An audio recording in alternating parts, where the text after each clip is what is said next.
for joining us. Sorry about the technical difficulties. My name is Pearson. I am the Associate Director at the Center for the Study of the Middle East. And this is the first in what I hope to be a series of, I believe, 4 graduate student panels to be held this semester. If you would like more information on the other panels, please feel free to send me an email, or you can leave your name in the chat box. I've also sent around a sign-up sheet, which helps us to keep track of the numbers that attend our events that we report to the Department of Education. And so without further ado, we have 2 speakers today. The first, Amin Sophiamehr, and the second, Alexander Shepard. Amin will speak for 20 minutes or so, and then we'll have 10 minutes of Q&A, followed by Alexander Shepard. And we'll have the same 20 minutes and then 10 minutes of Q&A. Amin Sophiamehr's talk is titled "The Politics of Martyrological Hijab in the Iran-Iraq War, 1980 to 1988. Thank you, Paul. I'm very happy, guys, to be here with you and discuss about martyrdom and hijab. So that's my 2 main topics. And the time, the historical period I'm going to cover is from 1980 to 1988, which when war started and ended. So I tried my best to finish in 20 minutes. Okay, so as you, so my main discussion is about how war, Iran-Iraq war, contributed to forming a new Shia sovereignty. It is believed that war had a significant role to basically create a new identity, a new Shiahood, if you may, like, and this happens actually through 2 major things. One was martyrdom, and the second was hijab. And I'm going to explain how they were associated, connected together during the war. So you know that 1979, a revolution happened in Iran. It's called Islamic Revolution. I think it was Islamic Revolution, so we should call it like Islamic Revolution. Because revolutionaries mostly they wanted a republic, and second things they wanted Islamic Republic. So it would not be able, they could not be able to actualize this within the Pahlavi regimes, because Pahlavi regimes was a constitutional monarchy. It wasn't a republic. And it wasn't Islamic in the sense that it was an Islamic state. It doesn't mean that it was against Islam or Shia per se, but the Shia that Pahlavis actually defended was not a political Islam. It wasn't a political Shia. It was mostly, or Pahlavis tried to make it a kind of civil religion. So I think that failed. So we had Islamic revolutions. You may know that revolutions actually they want to change everything from bottom to up.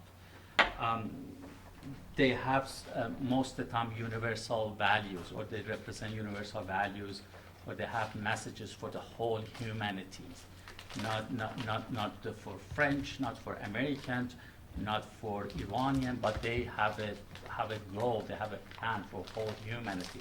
So that was basically one of the messages of Islamic revolutions. They saw themselves as an alternative to liberalism and to Marxism. They believe that these 2 major ideologies, those are man-made ideologies, while Islam is a God-given ideology, so it's superior to these earthly ideologies. Islam is able to solve all the earthly problems, and plus that it can actually lead the people to heaven. So that's what not that liberalism can do, nor Marxism can do. So they believe that they wanted to create basically a utopia based on these principles. So war happened, and I think that war was a golden opportunity for Islamists to actualize all of these goals and ends. So war was a kind of everyday source of crisis. So when crisis happens, people worry, people are terrified, people are scared. So they look for security, they look for harbor to take refuge in order to be secure from dangers. So that was, I think that was the main psychological impact of the war. So it kept society in a state of flux, which self-sacrifice or martyrdom became normalized, became a everyday practice. So when martyrdom become an everyday practice, everything is marginalized, everything is unimportant. So so that gives state tremendous power over citizens, because when you are able to control people's death, not only life but death, and you can do it as a head of a state or as a political system. That's basically a very gigantic power that you have, that you exercise over citizens. So this basically collective sense of terror that existed in society, in Iranian society, it created an atmosphere that a state could demand for sacrifice, self-sacrifice. So in order to understand this mechanism, we need to understand what type of regime is Islamic Republic. So basically, you may heard that it is basically ruled by jurists. There is a supreme jurist, and he has the ultimate power over society, both earthly and afterlife. So basically, his role is to implement Sharia in society. So Vilayat Faqih, as we call it in Farsi, that's a name of this type. So this rule of jurists at that time obviously was Khomeini, Ayatollah Khomeini, and Ayatollah Khomeini always was reluctant to end the war, even he had given opportunity to do so. So one explanation for that was that it was a very useful tool for him to subjugate Iranian society. So again, as I mentioned, martyrdom is an act of absolute submission, absolute obedience. On the other side, it shows the absolute authority of the state over its citizens. So we may think that, okay, war is a type of destructive violence, which is true, but this is not the whole picture. War is also a type of constructive violence. By this, I mean that it just destroyed the existing institutions, beliefs, values, and create new institutions. It creates new beliefs. It creates new values. Mostly through what we can call it a state of exception. So in the state of exceptions, all legal system, all institutions become fluid and not rigid as it is in the normal time, in the time of peace. And this basically gives rulers to exercise their power or not within the legal framework, not within the institutional framework, but beyond them. So this is basically what war gives Iranians rulers.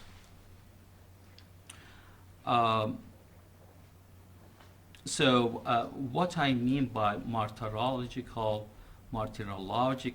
if I can pronounce it correctly, hijab, is that during the war, martyrdom was presented as a masculine task. So men go to battlefield, they shed their blood for the sake of Islam. But women, they have their own tasks, they have their own duties, and it is wearing hijab. And by doing this, they cherish and they honor the sacrifice of martyrs. So here you may see that by doing this, unveiling become punishable. Because why it is punishable? Not only it is illegal, but it is also against the honor of martyr sacrifices. So in this way, they could associate hijab to the sacrifice of martyrs, and it gives them basically very powerful psychological tool to basically make women to have hijab, because it gives them a sense of guilt. If you show your skin as a woman, you are guilty of disobeying or to disgracing justice, not dishonoring martyr's blood. So psychologically, it was a very powerful tool. So before that, let me just briefly explain what Shia fundamentalism says about gender. To them, there is obviously natural differences between genders. And based on these natural differences, they have women and men, they have exclusive or different set of roles. And based on this, basically, women and men, they should occupy different social and political spaces. They cannot be in the same social and political space at the same time. So gender segregation is the basic principle of not only Shia fundamentalism, but also Islamic fundamentalism. Here I'm talking about Shia fundamentalism. So in Sunni fundamentalism is the same thing. So basically it's based on gender segregation. But Iranian revolutionaries, Islamist revolutionaries, to basically implement, to impose their version of gender policies, they had an obstacle. And that obstacle was basically the westernized urban middle-class woman who brought up under Pahlavis. So this gentleman, Reza Shah, so basically many female emancipation policies started with Reza Shah. Reza Shah's actually believed that if you want to modernize society, you need to let women to have public and political and social participations. They are half of the society, and you cannot deprive half of the population of society and at the same time have a progressive society. So he basically encouraged to send girls to school and universities, and also he did something that we call it kashf hijab in Farsi, which is the unveiling. So this unveiling, you may think that okay, it was forceful, so it's against people's freedom, but yeah, it might be true. But at the same time, there are some studies that shows that these actually help many women to basically free themselves from suppression of their society and their families, and let them actually freely to participate in society. So I think the result was very positive, because it became a norm. I mean, once people, as Machiavelli says, that once people taste freedom, it's really hard for any state to bring them back the time that they didn't have freedom. So in general, the years between 1936 and 1967 were really important for improving Iranian women's situation. Iranian women in 1953, actually they gained a right to vote, I think, before Switzerland. And before women in Switzerland now have right to vote, women's suffrage. And many women had managerial positions, and in private sectors they were active, in public sectors they were active. That traditionally was monopolized by men. And these actually gender policy, female emancipations, continued under Mohammad Reza Shah. Yeah, that's handsome gentleman. So what he did, the first thing he did was White Revolution. So White Revolution happened in 1963, and during that time, under this plan, he distributed lands. So he basically believed that feudals should not possess this vast lot of land, and peasants be so poor. So what he did, he distributed land. He gave basically free lands from feudals to peasants, and that's I think that's the most socialist policy that he did.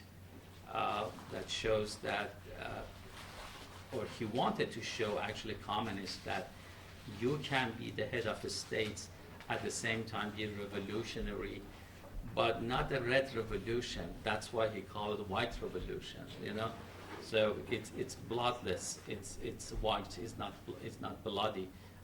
It's not red because it's not communist revolution, and it's not red because it's not bloody. And also he gave women rights to vote. Okay, I need to wrap it up quickly. So Khomeini, obviously, Ayatollah Khomeini was against this, and he said very powerfully that he called it, this is against Sharia, and he believes that a woman's participation in society is the evils of women's entry into society, and interaction between men and women are well known. So that's basically Khomeini's words for that. So from that, Khomeini becomes very outspoken opposition. That's during the time that Ayatollah Borujerdi, who was a political marja, he died. So after the death of Ayatollah Borujerdi, Khomeini, who was a political cleric, actually gained more power or attention.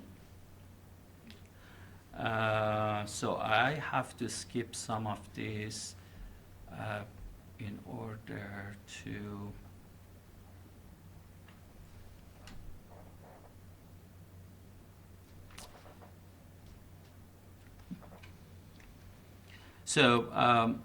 when revolution happens, obviously women were big losers of revolution, Islamic Revolution. Many female judges, they were fired, they were expelled. Compulsory hijab happened. Men gained or regained the right for polygamy, the right of polygamy, and women lost their right for unilateral divorce. Yeah, I think that women were big losers, and this is ironic that many women actually participated in that revolution. Okay, now let's talk specifically about martyrdom and hijab. So, according to Shia fundamentalism, or even traditional Islam gender discourse, women have a destabilizing effect on social and political order. This is the view about women. To make it clear, I'm just reporting, not endorsing that. So, according to this discourse, women are emotional, they are not rational. I mean, it can go back to maybe Aristotle and ancient Greek also. So, women are emotional, they are not capable of thinking rationally, and are, this is specifically about Islam, and they are sexually active. Women are sexual active, objects according to this discourse, So because of these qualities, you should have a gender segregation. So you do gender segregation in order to maintain order in society. This is the way that they viewed women, and still they viewed women. Therefore, women should have hijabs. So that's basically one of the main reasons behind, or to justify hijab. And during the war, actually, martyrs came to the aid of Khomeini to enforce basically his desirable gender segregation. As I mentioned briefly, they associated the connected sacrifice of martyrs to hijab. The duty of men were to shed their blood, and the duty of women were to cherish and protect the war's martyr sacrifice with their veiling. So here we see that hijab gains a kind of martyrological significance. It did not exist before the war. This is exclusively happened during the war. Before war, hijab was some sort of religious duty. It was a pure act of piety, no connection to martyrdom.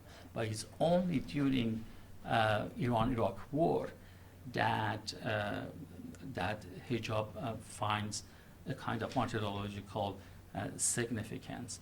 I didn't see any scholar to focus on this and discuss this. Much of I'm saying here is basically what I did for my master thesis. At the time that I started that research, there were zero sources in English, even Farsi, in these matters. I mean, nowadays I see more scholarly attention about this topic. So basically here, because unveiling is a dishonoring martyr sacrifices, it becomes a measure, hijabs or unveiling becomes a measure for punishment. So basically here we see that they were able to forge a kind of measure. In the hand of Islamic Republic to gauge the political loyalty and obedience of its subjects. So if you are unveiling, it's not just you are unveil, you are disobeying the state, you are disobeying Khomeini, you are disgracing martyrs' sacrifices. So because of this is a punishable act.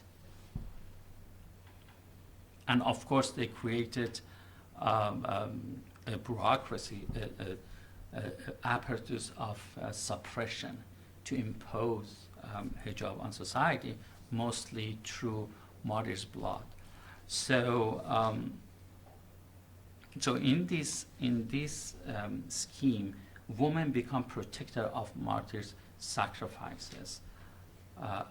So I think I mentioned those because we don't have that much time. So why it is blood, martyrs' blood? I think if you are familiar with anthropology of sacrifice or the role of blood in sacrifice, there are extensive researchers, fascinating researchers about the quality of blood from anthropological point of view. So it's red, it's running, it's provoking. And in the context of the war, it signifies a divide. And this divide is between profane and the profane and the sacred. The martyr's blood symbolizes the sacred. At the same time, it symbolizes the enemy as a profane tyrant. Because of this, violence becomes divided. So when we have a sacred, and why? Because we have a sacred violence, and then which represent itself in the form of revenge. And then we have a profane violence, which represented in the innocence of the martyr. Therefore, revenge becomes sacred here. So war ended. In the end of the war, Khomeini becomes the absolute ruler of Iran. I think, namely, because of the war.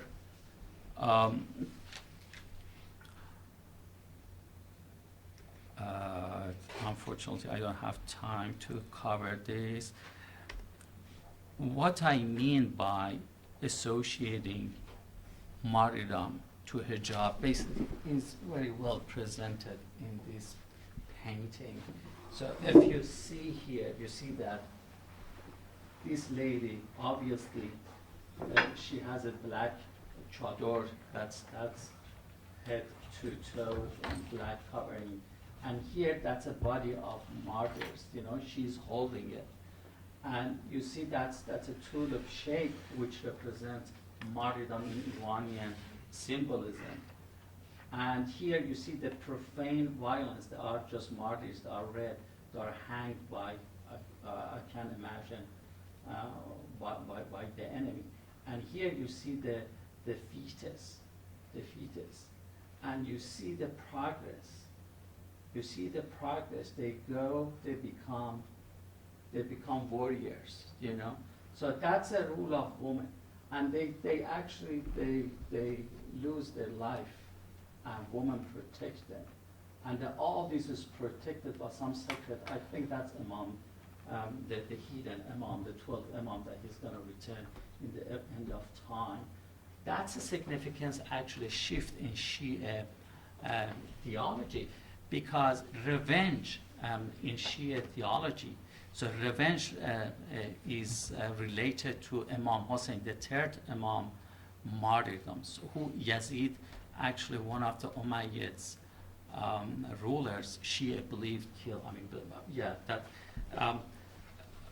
Yes, I need to finish soon.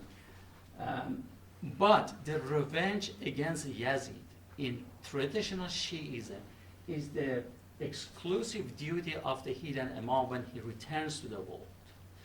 But in the modern Shiism, in the fundamental Shiism, it is the duty of each Shia to take revenge. So that's why you see hidden Imam is behind it and doing nothing. You're just watching and managing. Basically, he's like a manager here to see everyone is doing their job. So here you see that basically that's a duty of each Muslim man to take revenge. So in the end of the war, actually three things happened. So Ayatollah Khomeini came out as the most powerful tyrant ruler in Iran, perhaps in the history of Iran, because he had power over not only earthly affairs, he had over religion too, religious affairs too. And they, right months before his death, they executed political prisoners who were serving. They were, for example, sentenced to 5 years, 6 years, 8 years, and some of them they actually ended their sentences. But to get rid of them, because they know that only Khomeini is powerful enough to issue this decree and give that order to kill prisoners.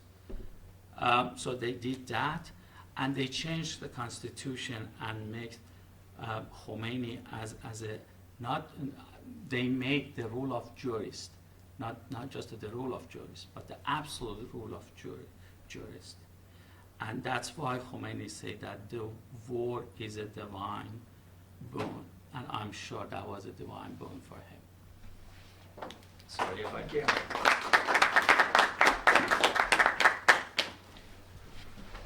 All right, so in the interest of time, we'll move on to Alex Shepard, whose talk today is entitled Ibn al-Arabi's Influence on Ayatollah Khomeini. And we can...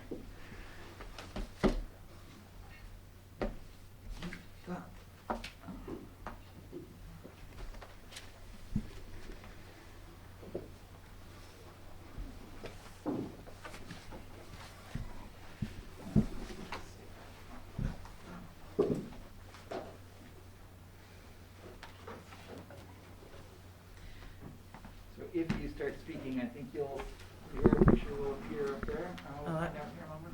Is this, hello? Yeah, you're good. Okay.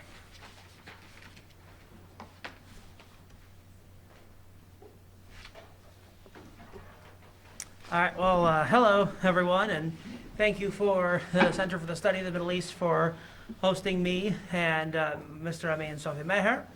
And I'd also like to thank my future co-panelists, Dr. Mark Slincy and Stephen Kitchell, who will be joining Amin and I next month at the 14th Annual ASMEA, Association for the Study of the Middle East and Africa Conference. So as my paper concerns the influence of Ibn al-Arabi, famous Sufi theologian, on Ayatollah Ruhollah Khomeini and the doctrine of Vilayat al-Faqih.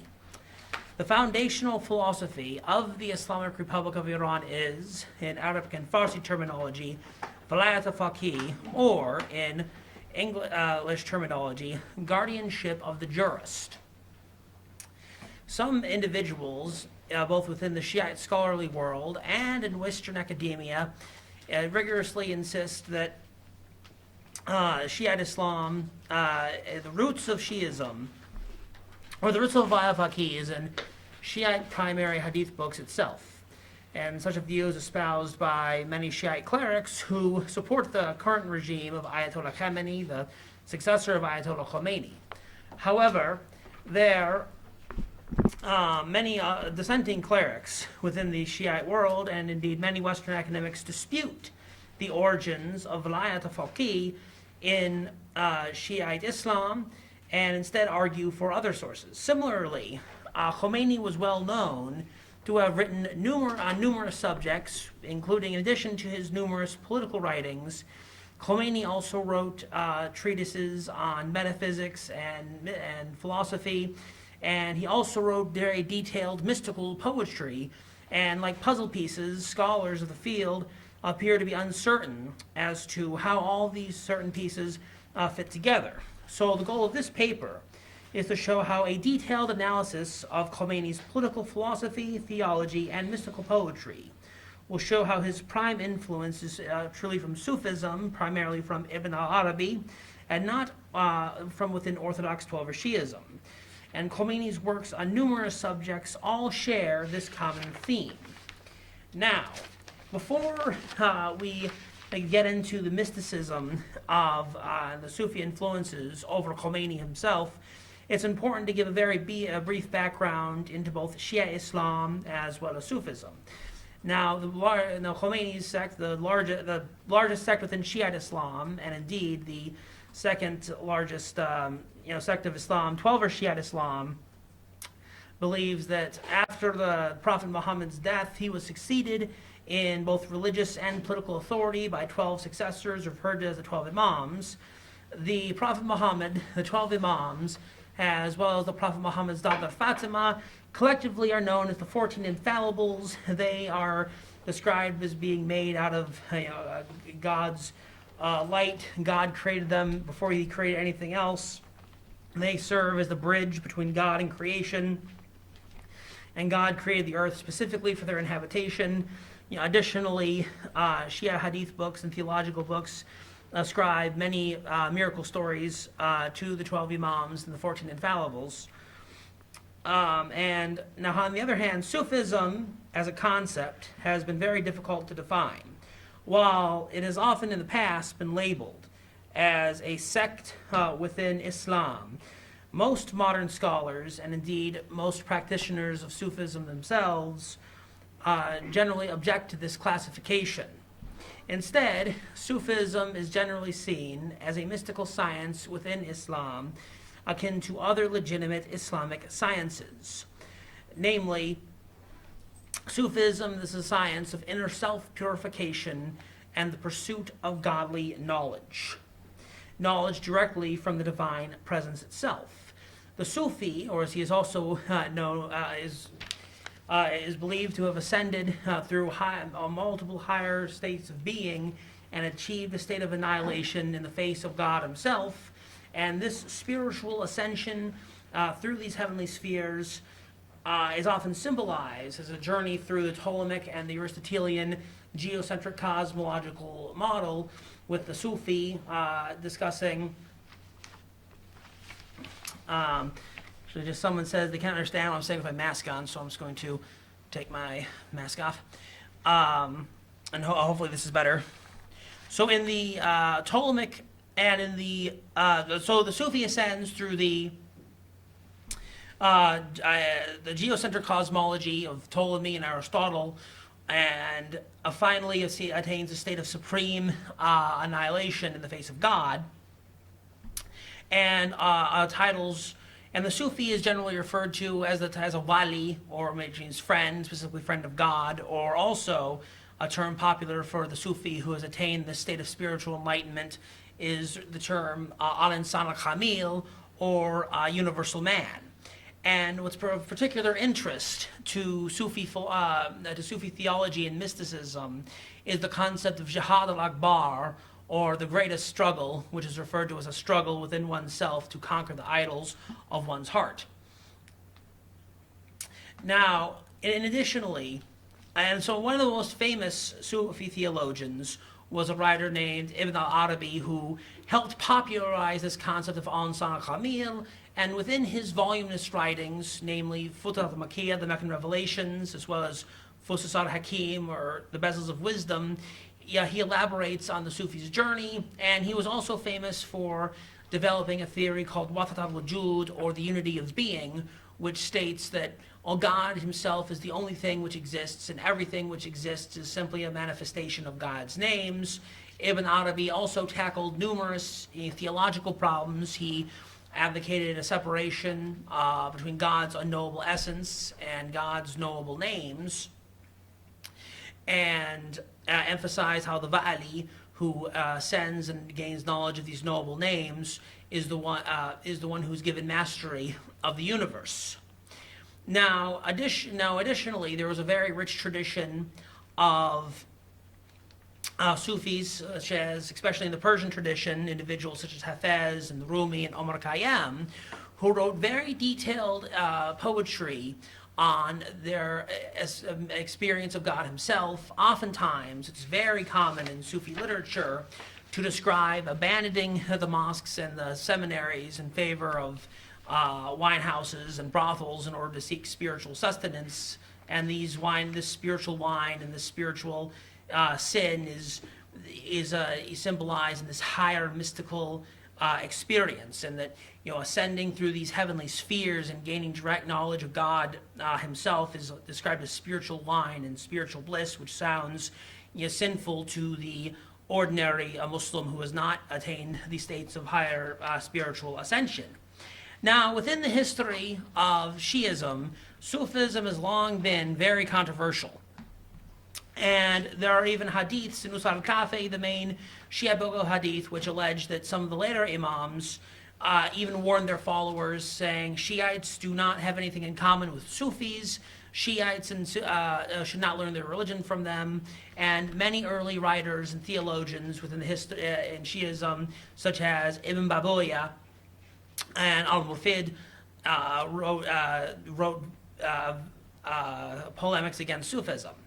Now, after the rise of the Safavid dynasty, even though Shah Ismail Safavid, the father of the Safavid dynasty in Iran, himself was the head of a Shiite Sufi order, him and his successors brutally liquidated Sufi tariqas and very commonly, executed their living members and desecrated their graves, and engaged in, and many state-sponsored clerics wrote very voluminous treaties denouncing Sufism as a heresy.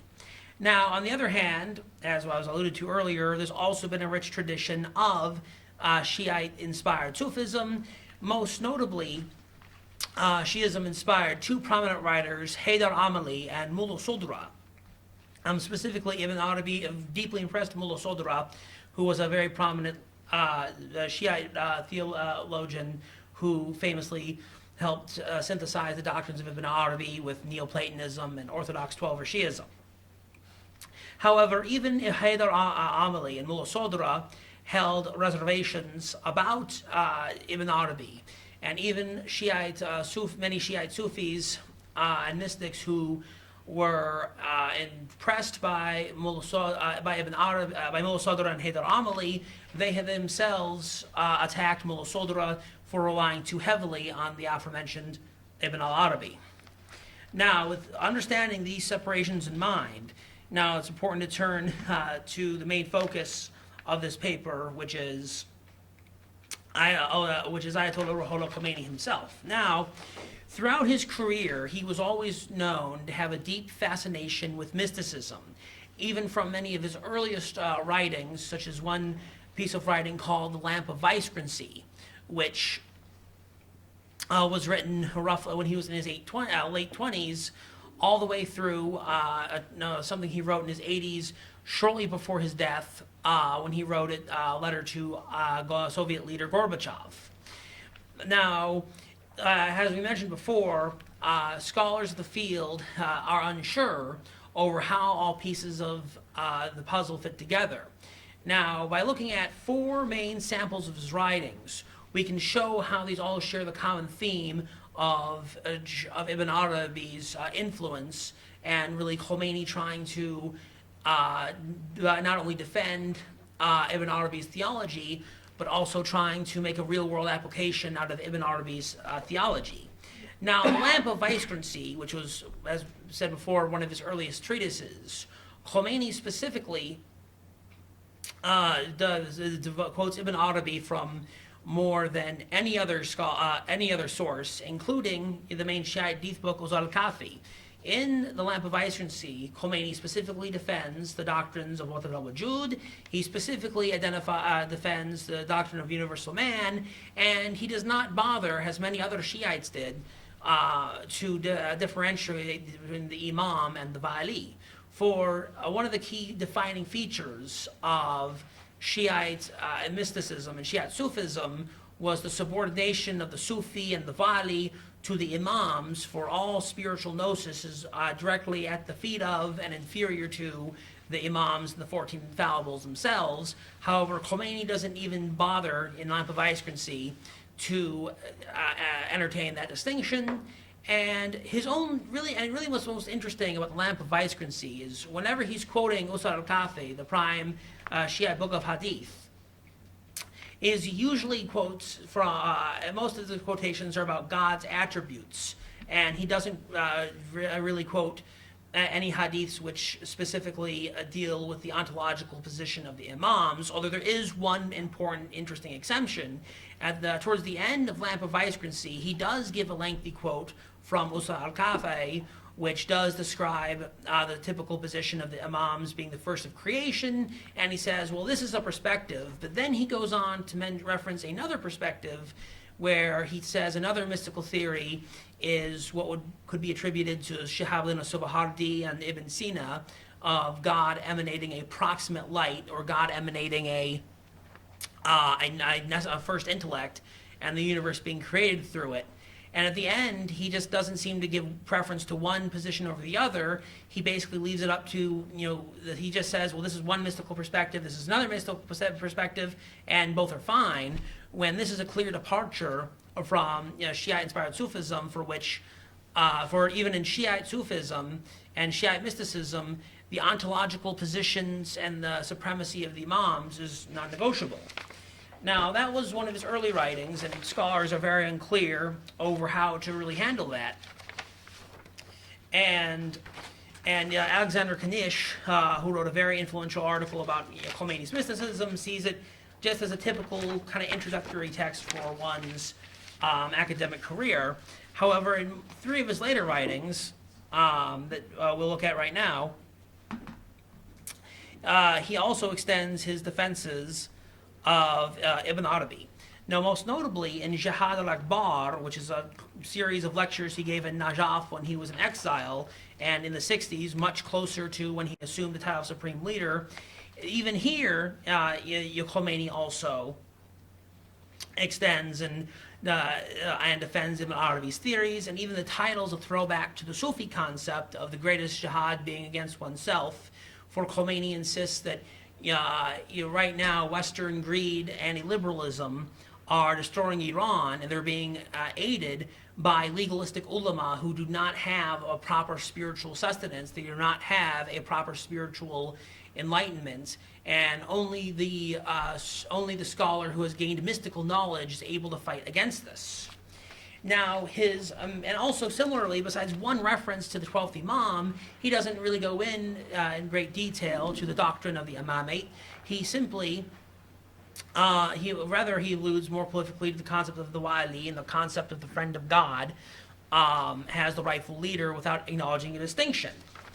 Now, even later, after the revolution, even in the aftermath of, shortly before, shortly after the overthrow of Mohammad Reza Pahlavi, after the untimely death of Ayatollah Talabani, Khomeini gave a series of lectures on Surah Al-Fatiha, the most commonly cited surah in all of in the entire Islamic world. And here, Khomeini begins his lecture by appealing to the concept of the unity of being. And he, in the beginning, lists a number of scholars who have done justice to Quranic interpretation, most notably Ibn Arabi, whom he refers to with the classical honorific title, Reviver of Religion. He then goes on to say how everything which exists are manifestations of God's name, and gives both Quranic and philosophical evidence, which comes directly from Sufi texts to prove it. And furthermore, a later treatise, he talks about once again, blurs the line between the Imam and the Wali, and speaks of the Imam as more of an attainable position. Now, what is also very interesting, which was then written beginning in the middle of the Iran-Iraq War up until its end, is many of his mystical poetries, which echoes classical Persian Sufi motifs.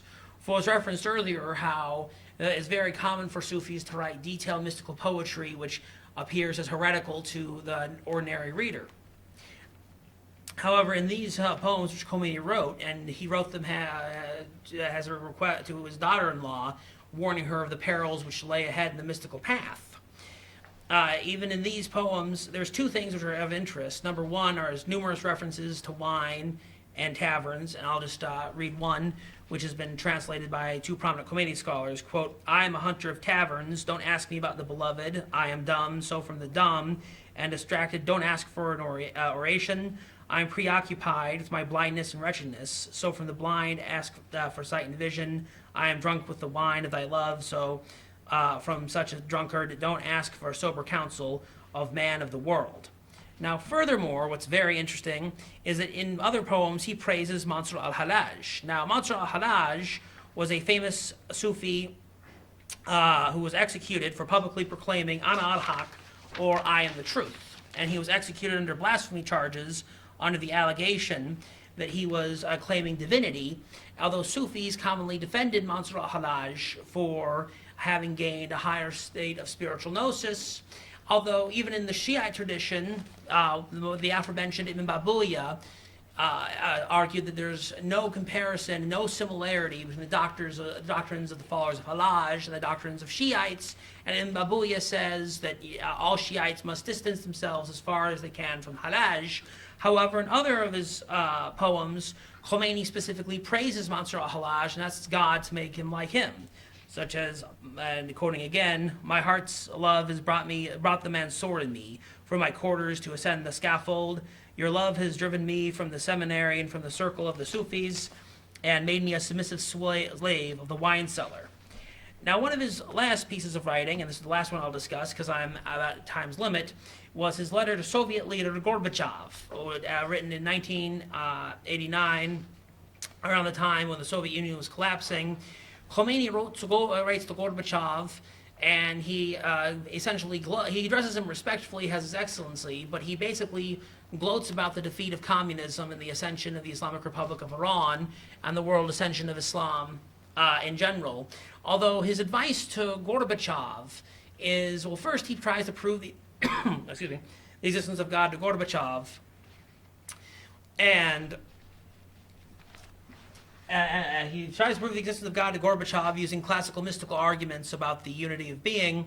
But then he tells that for Gorbachev to lead the Soviet Union to true enlightenment, he has to send his best and brightest to Qom to study mystical philosophy. Most prominently, he needs to study, in one paragraph, he says that, well, you should study Sophiamehr, Ibn Sina, Porphyry, but then the paragraph after this, he has a whole section devoted to Ibn Arabi, saying the best thing Gorbachev can do is to learn the doctrines of Ibn Arabi to lead the former Russia to a new path of prosperity. He had a high self-esteem. Very much so. And so, now to conclude, is that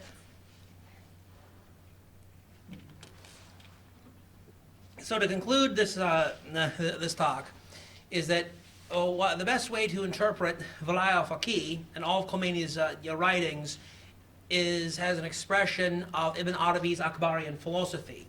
And it's best to see the Islamic Republic of Iran as an attempt to bring Ibn Arabi's theories of al-insan al-kamil to political practice. And with that, I do believe I'm at 20 minutes, so I will concede the rest of my time. Thank you very much.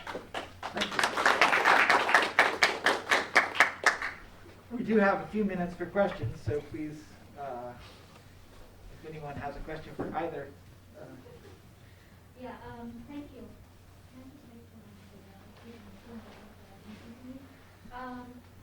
For the first speaker, so because like you started with the construction of gender segregation and the hijab, the conception of hijab during the Iraq War, but then like you a little bit also come into the post-war. This is like interesting, but could you just like tell me again the post-war, after the war, like is that the concept of the gender segregation and the martyrdom and also the concept of hijab also twisted or also like a development, because like until now they keep straight with the hijab conceptual, and then on the other hand the women now in Iran, I know they are very active. Right. So basically, Could you repeat the question for? okay. Should I pass the mic to him? Sure. I think that her question is that so that gender segregation started exclusively with the beginning of the war, or existed before, as I understood your question correctly, right? Okay, so no, it existed before. Okay, so in a traditional Shia gender discourse, there are two realms: the realm of private and the realm of public. Woman's proper place, according to this gendered discourse, is private. They call it andaruni. And then we have biruni, which means that external or public. And men are responsible for these public affairs, So it goes back to Greek. I mean, Athenians, they had the same conception of woman, or the role of woman in society.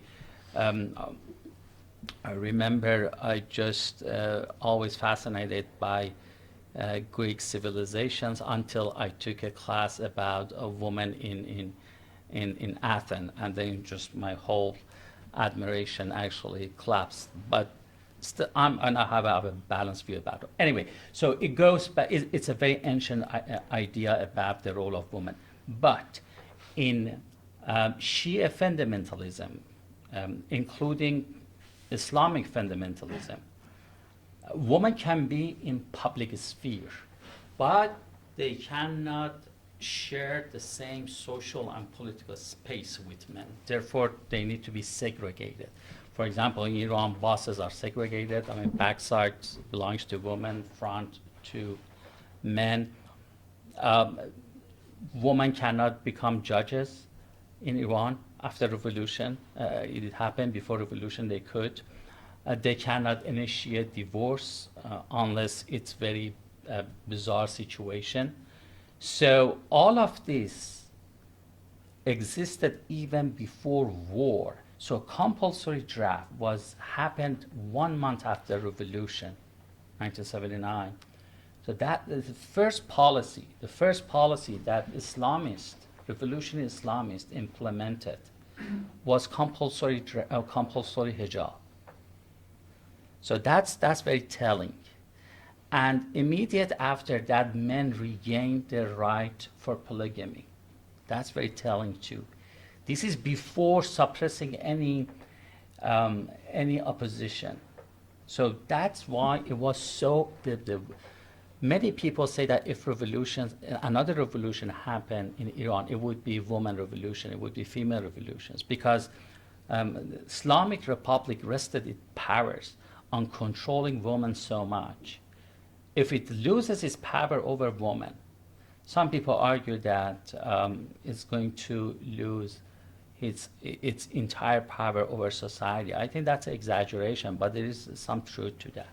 But with the beginning of the war, as I tried to mention, hijab or gender segregation find some sort of martyrological dimension.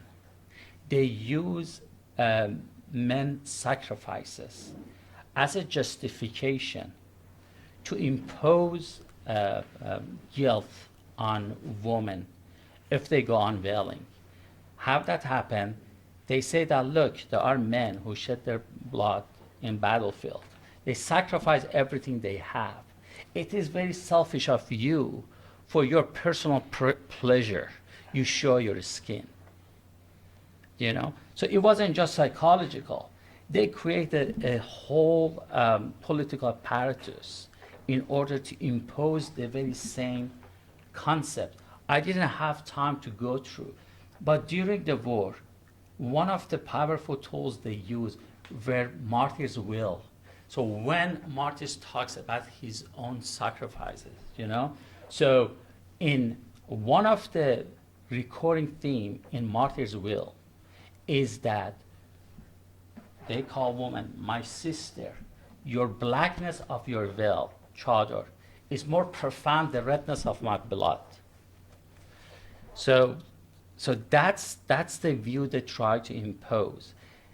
Chador is more important than martyr's blood because martyrs is gone, has no power. But you woman, you are still alive and you still have power. By having your complete veiling, they call it hijab kamil, you cherishing their sacrifice. You don't let their sacrifice, their blood go in vain.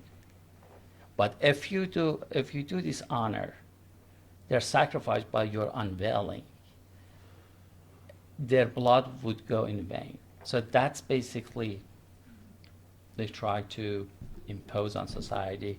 I think they were successful for a long time, but I think now that associations actually becomes a matter of many jokes, especially among Iranian generations. I mean, it was a very famous quote that many supporters of Islamic Republic, they said that do not laugh because we had martyrs, we have granted martyrs.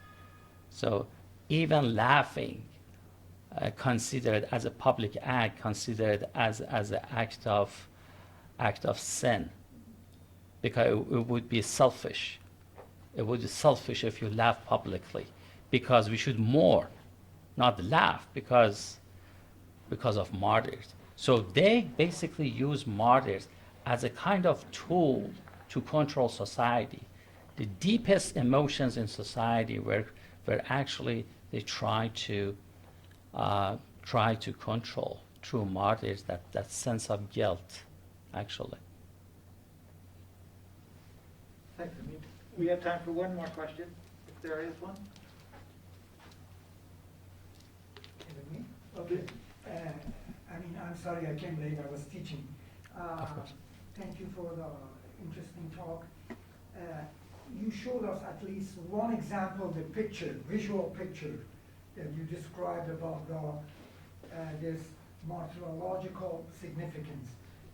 Do you have also written sources by the people in the government or in the Yes. establishment to prove that? Because Yes. that was a very telling picture, but do you have any sources? The- Because you said nobody has written about it, at least in Farsi or in English language.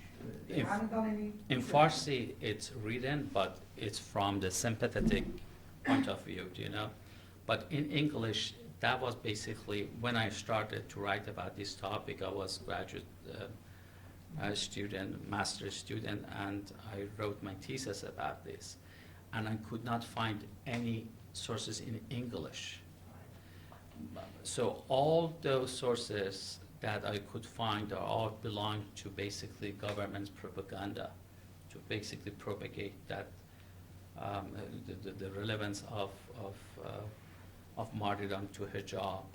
But yes, if you remember, there was a TV documentary, Revayat Fat. If you remember, they basically they just narrate Fat, basically what they call it as conquest during the war. All of those are documented there, they're propagated in Martyrsville, Vasiyatname Shahidan. There are, you can see this association between martyrdom, between martyr's blood and veiling. And they were in TV, it was all over the world. I remember in my hometown, Shiraz, it was a fountain. It was a fountain. You see fountain, water has water just bubbling. It was a red liquid similar to blood. And the name of the Maidan or this fountain was Imam Hussein, do you know? I was close to actually Khomeini's representative, Imam Jum'eh, the Imam of Friday. And there were whole security buildings, basically. They were next to it. So it was all over the place. I mean, it just there are many, there are more actually, if I can remember. So there was in my thesis I have discussed basically the TV documentaries, the textbooks, yes, the textbooks also, and also Shia rituals, Ashura, Muharram, or also basically when what do you call it in English? I forgot. Tashiyah Janazeh. Anyway, when you basically wanted to bury martyrs, you bring their corpses into city and people mourning. Yes. So mourning as a public ritual, that too. Yeah, I think that's enough research about LC. That's good. I'm Those are any of the ayatollahs. Anybody has in their Risala have written anything recently about this issue? What in Risalas is about fiqh. This is not fiqh. This is basic. They have an edict, anything they said, ayatollahs? About Just what? curious. About what? About this issue of the blood and the martyrdom that you read. No, this is basically this is very modern phenomenon. It did not exist in traditional Shiism in that sense. These things exist, but these things it's a very broad notion. But Shiism is a martyrdom religion, no question about it, you know. But as I mentioned, traditionally, Shia mourn for Imam Hussein. First of all, Imam Hussein's martyrdom, according to Shia discourse, I don't know if it's historically accurate or not, but at least about Shia beliefs, Imam Hussein did not actively took arm to basically protest against Yazid. His martyrdom was a kind of passive martyrdom. he basically said no to Yazid. But Yazid did not tolerate that. According to like some liberalist reading, we can say that Yazid did not recognize Imam Hussein's right to say no, you know. But he just said no, but that was enough for Yazid to kill him. So this is the basically Shia traditional view about Imam Hussein martyrdom. And this is an important factor I just mentioned. In Shia traditional view about Imam Hussein martyrdom, yes, there should be a revenge, but who's taking revenge? Only hidden Imam when he returns. So me as a regular Shia person cannot raise and take arms. This is traditional Shiism, but there's a shift in Shiism. In modern Shiism, no, you should take arm actively. Martyrdom is an active practice. You take arm, stand against what they call it, like tyranny, taghut, and either you kill or you be killed. So that's the idea. So to take revenge of Imam Hussein's blood is the duty of each Shia now, not only hidden Imam. So that's why you see actually modern Shiism is more violent than traditional one. The traditional one, after Imam Hussein, no Imam actually revolted against any established against a Sunni political establishment. They were mostly political imams, and they continued this quietism till Iranian revolution. It's with Khomeini, namely, that this active Shiism starts. So Khomeini signifies a modern shift in Shia political discourse. Yeah. Well, please join me in thanking our guests today. Thank you both very much. Stay